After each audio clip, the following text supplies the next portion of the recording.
मराठी मालिका विश्वातील लोकप्रिय जोडी योगिता चव्हाण आणि सौरभ चौगुले यांच्या नात्यात दुरावा आल्याच्या चर्चा सोशल मीडियावर होत आहेत. लग्नानंतर अवघ्या 1.5 वर्षात या दोघांचा संसार मोडल्याचं म्हटलं जातंय. जीव माझा गुंतला या मालिकेत योगिता चव्हाण व सौरभ चौगुले मुख्य भूमिकेत होते. सौरभने मल्हार तर योगिताने अंतरा हे पात्र साकारले होते.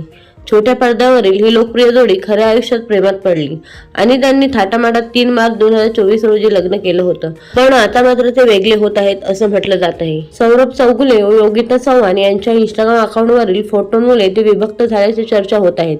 सौरभ व योगिता हे दोघेही एकमेकांना इंस्टाग्रामवरती फॉलो करत नाहीत. त्यांनी एकमेकांना अनफॉलो केले आहे. त्याचबरोबर त्यांनी लग्नाचे व इतर सर्व फोटो ज्यात ते दोघेही होते ते हटवले आहेत. काही दिवसांपूर्वी सौरभने एक फोटो पोस्ट केला होता. त्यावर योगिता कुठे आहे, योगिता बरोबर रील बनव ना, अशा कमेंट होत्या. एकूणच दोघांचाही सोशल मीडियावरचा वावर पाहता ते आता एकत्र नसल्याचं म्हटलं जात आहे. पण त्यांनी अद्याप त्याबद्दल जाहीरपणे सांगितलेलं नाही.